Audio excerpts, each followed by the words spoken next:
Good evening, Bahamas. You're tuned into MB12, broadcasting from Cable 12 Studios on Robinson Road. Coming up tonight in news, a history-making cabinet session also held on that island today. We find out just how much the North Abaco by-election will cost the government. Police explain why the emergency call lines were out of service last week. We've got those stories and so much more coming up. I'm Paige McCartney, and MB12 starts right now.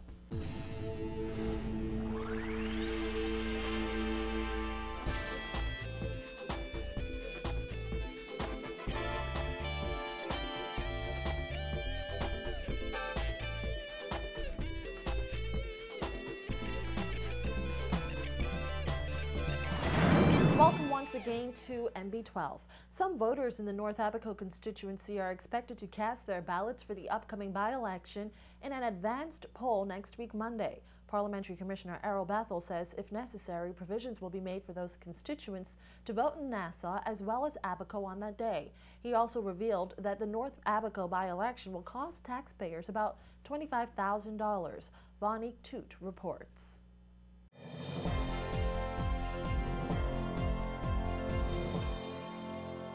Special voters have until tomorrow to apply to the Parliamentary Registration Department to vote in Monday's advanced poll. Parliamentary Commissioner Errolbethel says as far as he's aware, only one person will be voting overseas. That's in Jamaica. Meantime, 25 to 30 people have applied to vote in the North Abaco by-election 1 week early.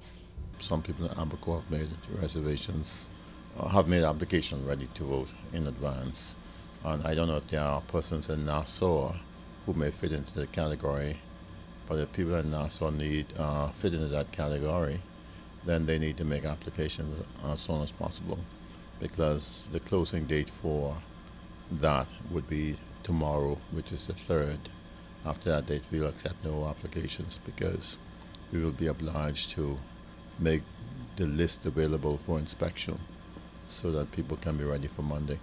Special voters are people who are likely to be patients on October 15th because of illness or childbirth, maybe overseas, the three candidates and their spouses, as well as Election Day workers.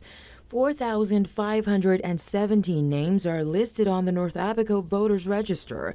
According to the Parliamentary Registration Department's records, 51% of voters are women. 49% of voters are age 40 or younger. The age group with the highest number of registered voters is 18 to 25. 843 people are in that category.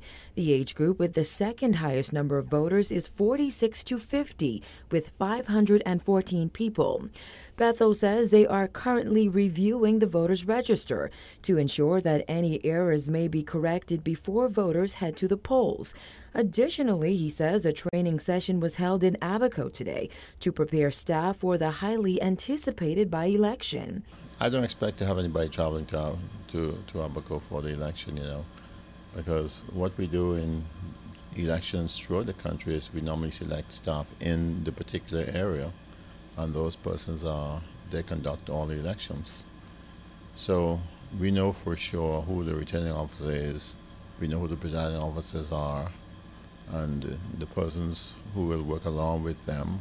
Bethel, who has visited North Abaco twice in recent weeks to meet with presiding officers, says he does not plan to travel to that constituency for the advanced poll, and he has not yet decided if he'll be there on Election Day. He estimates the North Abaco by-election will cost government around $25,000.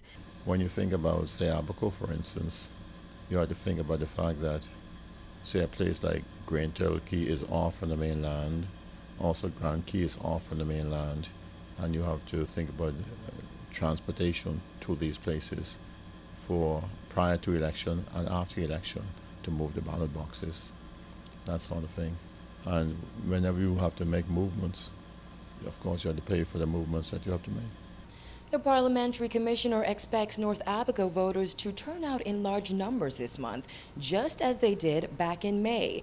93% of them voted in the recent general election. Reporting for NB12, I'm Vonnie Toot. And as we said earlier, the first ever cabinet meeting held outside the Capitol this morning was at Marsh Harbor's government complex. But before the 20 ministers and aides even arrived in Marsh Harbor, concern was raised over how much money the trip would cost taxpayers and whether or not it was a massive waste of taxpayer funds. While the Prime Minister would not reveal how much the trip cost taxpayers, he used the opportunity to clarify that the ministers were in Abaco on government business and not that of the Progressive Liberal Party. When it comes down to elections, the PLP pays its way. This is a trip, when you see around us, the government of the Bahamas. This is the government of the Bahamas meeting. This is a trip paid for the government of the Bahamas. And Prime Minister Christie had this to say in response to criticism from former Prime Minister Hubert Ingraham. We've come down here, and we and most certainly as Prime Minister, I recognized right away as I drove through the streets here. Firstly, when I came into this building, on the very first moment of coming in here, I said, rationalize the kind of expense that this building represents. Look at this room. All right? I said, look at the room, look at the size of the room, look who's sitting at the table. I said, let's make sense of this. Let's bring and assemble the government of the Bahamas here in Abaco, so the people of Abaco could have a sense. Okay? Notwithstanding the election and notwithstanding the criticism of electioneering, but the people of Abaco could see that we are bringing governance to them. Christie added that he hopes to host cabinet meetings on other family islands in the future. Disruptions in the 911-919 emergency call system have frustrated New Providence customers for months. Just last week, issues with the system left some residents unable to call 911 or 919. But police insist that this time it was not the system that failed, but the service provider. Our Jasmine Bonmi has details in this report.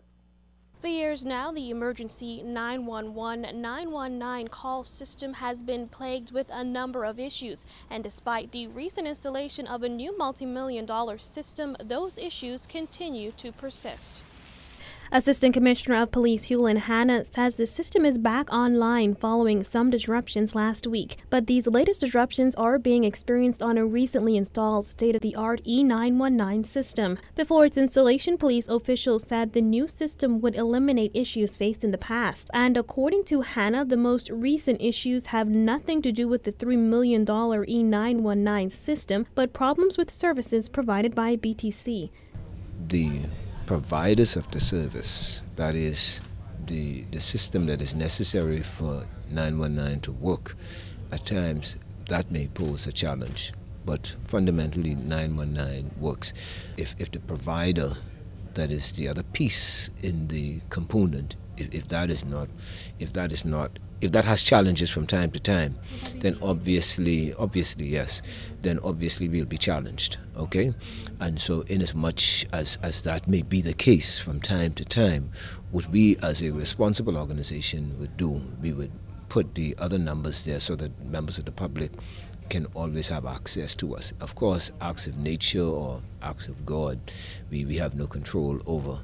NB12 contacted BTC's Vice President of Brand and Communications, Marlon Johnson, who said the telecommunications company was upgrading its telephone system over the past several months.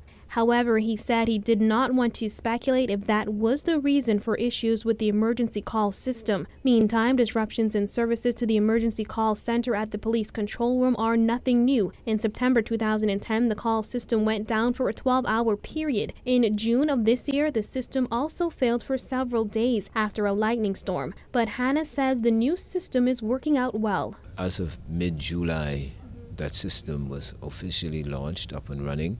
And our personnel from Police Control Room here in New Providence and Grand Bahama in recent times have been trained up to the point where they can handle the system, they can manage the system extremely well.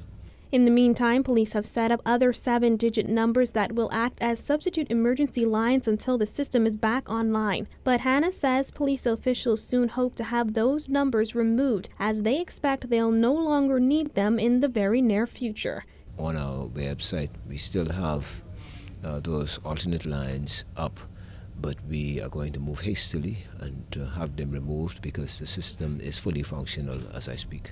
For a list of those emergency numbers to call, log on to the Force's website at royalbahamaspoliceforce.org. Reporting for NB12, I'm Jasmine Bonamy. And another man has been murdered in the capital. Police say he was shot 3 times in the chest this afternoon. The victim was reportedly standing with a group of men on Dunmore Street off Hospital Lane when he was approached by another man who brandished a gun and opened fire on the group. According to police on the scene, residents of the area assisted the victim into a car and were en route to Princess Margaret Hospital before police intercepted the vehicle. Police reported that the victim was taken to PMH but succumbed to his injuries sometime after 5 p.m. Police say they do not know the circumstances surrounding this latest murder.